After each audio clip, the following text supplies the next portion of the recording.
আসসালামু আলাইকুম রহমতুল্লাহি ওয়া বারাকাতুহু। আবার একটা ভিডিও কন্টেন্টস তৈরি করার সিদ্ধান্ত নিলাম এবং অবশেষে তৈরি করে ফেললাম। সো যে ভিডিও কন্টেন্টসটা তৈরি করার জন্য আসলাম সেটা হচ্ছে একজন রিক্সাওয়ালা চাচা, উনি হচ্ছে ওনার মন্তব্য পেশ করেন মিডিয়ার সামনে। আসলে মিডিয়ার আলেম ওলামারা আমাদেরকে ঠকাইছে। ওই আল্লামা মামুনুল হক বলেন, ওই মিজানুর রহমান আজহারি বলেন, এরা আমাদেরকে ঠকাইছে। কিভাবে জানেন? যে ওনারা বলে যে খেলাফত এদেশে প্রতিষ্ঠা করা হবে, হযরত উমর রাদিয়াল্লাহু আনহুর শাসন ব্যবস্থা বাংলাদেশে আনা হবে।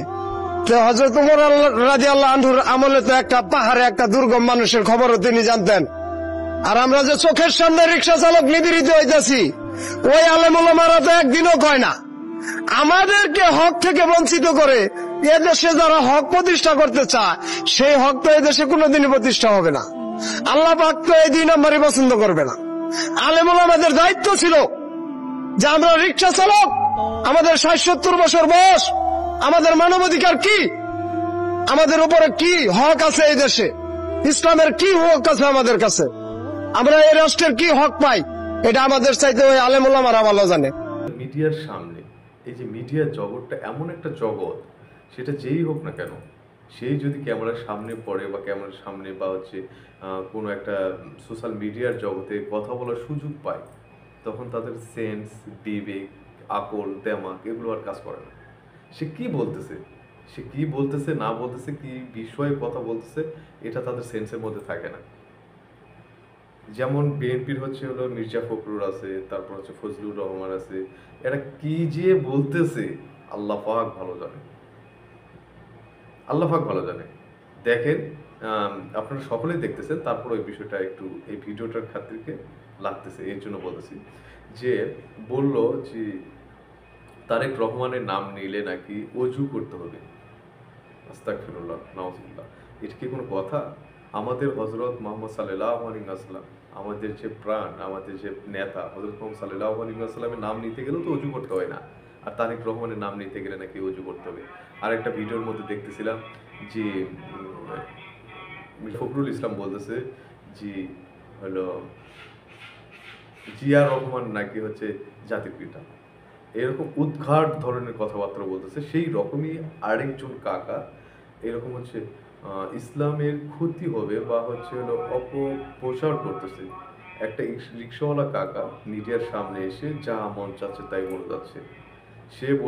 সেই রিক্সাওয়ালা কাকা বলতেছে খেলাফতের কথা, অর্থাৎ খেলাফতের কথা বলতেছে যে এখানে বলতেছে হচ্ছে মিজানুর রহমান আজহারি, মামুনুর হক হুজুরের কথা বলতেছে, আরো উলামায়ে কেরামদের কথা নিয়ে এখানে অনেক রকম ভাবে বলতেছে। সে আরো একটা হচ্ছে উদাহরণস্বরূপ একটা হচ্ছে হাদিসকে সে প্রকাশ করলেন এখানে, যে ওমর ফারুক রাদিয়াল্লাহু তাআলা আনহু কি করছে। ওমর ফারুক রাদিয়াল্লাহু তাআলা আনহু নাকি হচ্ছে হলো ইসলাম প্রতিষ্ঠিত করার জন্য, খেলাফত প্রতিষ্ঠিত করার জন্য পাহাড়ের উপরে বা হচ্ছে জঙ্গলে যেখানে মানুষ ছিল সেখানে গিয়ে দিনের দাওয়াত এবং তাদের মাঝে খাবার আম, দিয়েছেন। তো মেরা দোস্ত বুজুর্গ ভাই, সেই রিক্সাওয়ালা কাকা যে আর কথাটা বলছে, এটা 100% সত্য। ওমর ফারুক রাদিয়াল্লাহু তাআলা আনহু শুধুমাত্র বাংলাদেশের হচ্ছে রিয়া ছিল না, সে পুরো পৃথিবীর একজন খলিফা ছিলেন, পুরো পৃথিবীর একটা দায়িত্ব ছিলেন। সো ওমর ফারুক রাদিয়াল্লাহু তাআলা আনহু হচ্ছে কি করছেন, রাষ্ট্রীয় ক্ষমতা সহকারে তিনি হচ্ছে ইসলামের হচ্ছে যে নৈতিক নীতি হচ্ছে আচার আচরণ ব্যবহার সম্পূর্ণ কালচার হচ্ছে রাজনৈতিক ক্ষমতা এবং হচ্ছে ইসলামের হচ্ছে এক সাদৃশ্য দিয়ে দুইটা দিয়ে এক করছে, যথেষ্ট পরিমাণে পরিচালিত করেছেন। তো মেরা দোস্ত বুজুর্গ ভাই, এখানে উনি যে জামাতকে অথবা হচ্ছে ওলামায়ে কেরামদেরকে হচ্ছে হেউ চোখে দেখলেন, তো আমি বলতে চাই উনি হয়তোবা হচ্ছে হলো দোষ ধরার জন্য, অর্থাৎ কারো যদি আমি দোষ ধরি, তার আসলে 1000টা ভালো কাজ থাক, সেই 1000টা কাজের দিকে লক্ষ্য যাবে না যদি চুন থেকে পান খসে। একটা কথা, যেটা একটা ভুল কাজ যদি করে সেই ভুল কাজের পিছনে পড়ে থাকে তারা। তাই আমি তাকে বলতে চাই, এই যে তুমি যে রিক্সা চালাচ্ছ, তুমি আগে খোঁজ নিয়ে দেখো, বাংলাদেশের মধ্যে বিভিন্ন জেলাতে দেখো জামাতি ইসলামী হচ্ছে আমির সাহেব হচ্ছে জামাতি ইসলামের যে সংগঠন, এই সংগঠন কতগুলো রিক্সা গরিব দুঃখীদের মাঝে বিলি করছে। জামাত শিবির এবং জামাত ইসলামী এবং ছাত্র শিবির দেখেন রমজান মাসের শুরু থেকে ইফতারের পার্টি হচ্ছে কন্টিনিউ চালাচ্ছে।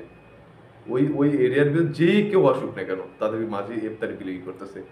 জামাতে হচ্ছে ইসলামী থেকে কতগুলো ইফতার হচ্ছে টোনকে টোন, মিলিয়নকে মিলিয়ন চাল বিতরণ করতেছে। মানুষের বাসার সামনে গিয়ে দরজার মধ্যে নক করে খাবারের বস্তা রেখে চলে আসতেছে, তাদেরকে জানতেও দিচ্ছে না যে এটাকে দান করতেছে। সুবহানাল্লাহ, আলহামদুলিল্লাহ। তো উনি শুধুমাত্র দেখতেছে ওমর ফারুক রাদিয়াল্লাহু তাআলা আনহু কেমনে হচ্ছে রাষ্ট্র খেলাফত করেছে। তা আমি আপনাকে বলতে চাই, শুধুমাত্র স্পিকার এবং মাইক পেলে যে যা তা বলে যাবেন তা করেন না। একটু আকেল বিবেকতে দেখেন। আমরা বাঙালি এমন একটা লোক, এমন একটা জাতি, আমাদের অভ্যাস হয়ে গেছে, আমাকে যদি পুরো পৃথিবীর সবাই যদি আমাকে যদি একটা কোণার মধ্যে ঠাসে রাখে, আমি সেখানেও কিন্তু সেই রকম ভাবে থাকতে পারবো।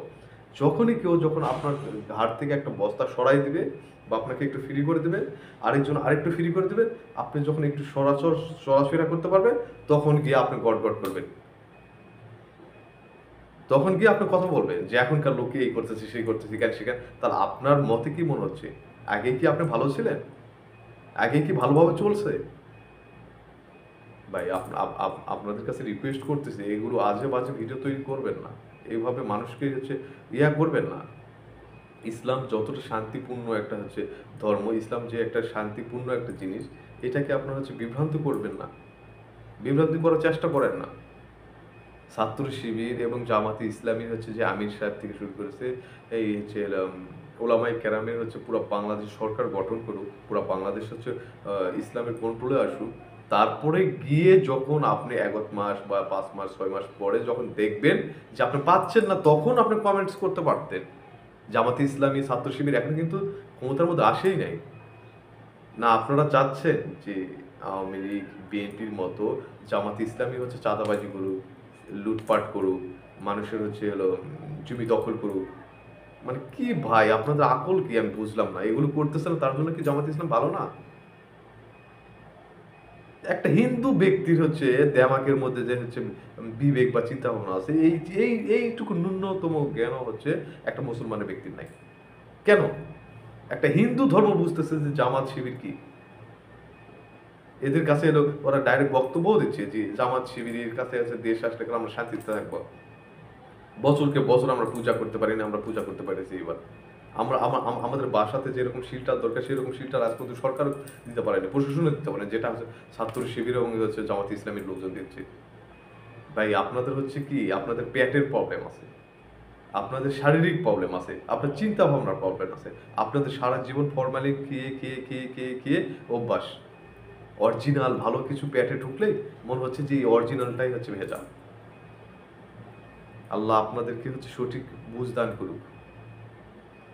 যেখানে গিয়ে একটু কথা বললে একটু তৌহিদ রিসালাত আকিরাত সম্পর্কে একটু কথা বলার চেষ্টা করেন এবং আকল দিয়ে বলেন না ভাই। আপনি তো মারা যেতে পারেন, তাই না? আপনার এই মুখের জবানের কথাগুলো সারাটা জীবন এই সোশ্যাল মিডিয়ার দিকে ঘুরতে থাকবে। আপনি মারা যাওয়ার পর মানুষ শুনতে থাকবে। আপনার এই কথা খারাপ কিছু করলে আপনাকে গালি দিবে, মা বাপকে গালি দিবে, পুরো গোষ্ঠীকে গালি দিবে। ভালো কিছু করলে আপনার জন্য দোয়া করবে। তো এই অহেতুক প্রচারগুলো করার কি দরকার? যাই হোক, অনেক কথা বলে আসলাম। সবার জন্য দোয়া, পুরো পৃথিবীর জিন এবং ইনসানের জন্যই দোয়া। আল্লাহ তাআলা যেন পুরো পৃথিবীর জিন এবং ইনসানকে যেন হচ্ছে হেদায়েত দান করে এবং আল্লাহ তাআলার হচ্ছে নিয়ামত দ্বারা ঘিরিয়ে থাকে এবং হচ্ছে আমাদেরকে ইসলামের পথে চলার তৌফিক যেন দান করে এবং এবং হচ্ছে নিজে পালন করার তৌফিক যেন দান করে। এই বলে আমার ভিডিও শেষ করতেছি। আসসালামু আলাইকুম।